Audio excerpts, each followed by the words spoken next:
یہ کس نے کہہ دیا کہ ہماری ہے کربلا؟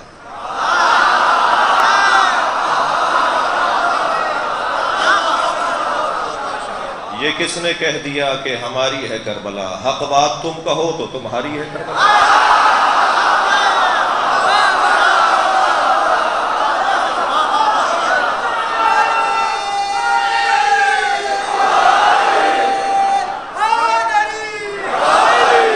درے حسین پہ ملتے ہیں ہر مزاج کے لوگ۔ امام حسین کی عزاداری شیعوں کی ملکیت نہیں ہے۔ شیعہ امام حسین کی عزاداری کے مالک نہیں ہیں، نوکر ہیں۔ شیعہ امام حسین کی عزاداری کے نوکر ہیں اور نوکروں کو اپنی اوقات میں رہنا چاہیے۔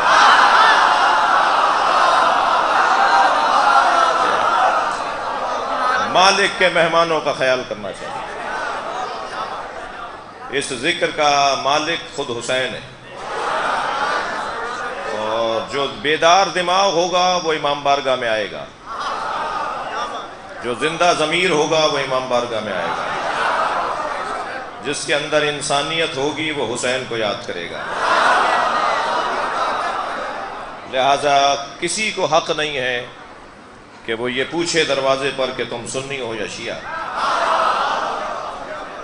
میں اس سے والا تر بات کر رہا ہوں، کسی کو حق نہیں ہے کہ کوئی یہ پوچھے تم ہندو ہو، مسلم ہو، غیر مسلم ہو، عیسائی ہو، کون ہو۔ ہم مسجد میں مجلس نہیں کر رہے۔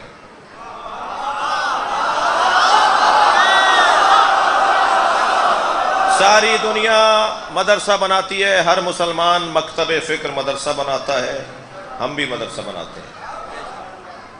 سارے مسلمان مسجد بناتے ہیں، ہم بھی مسجد بناتے ہیں، مگر ہم اسلام پہ خرچہ زیادہ کرتے ہیں، مسجد کے ساتھ امام بارگاہ بھی بناتے ہیں۔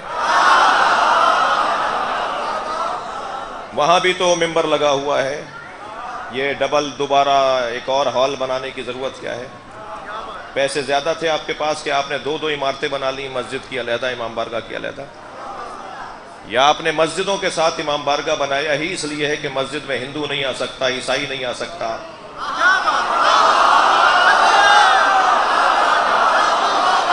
کل قیامت میں اگر ہندوؤں نے اللہ سے شکایت کر دی، یا اللہ میں اسلام سمجھنے گیا تھا، مسلمان مسجد میں نہیں آنے دیتا تھا، کوئی مسلمان جواب نہیں دے سکے گا، آپ جواب دے سکیں گے۔ ہم نے مسجد کے ساتھ امام بارگاہ بنایا ہی اس لیے تھا، یہ حسین کا خیمہ ہے، ہر آنے والے حر کے لیے کھلا رہنا چاہیے۔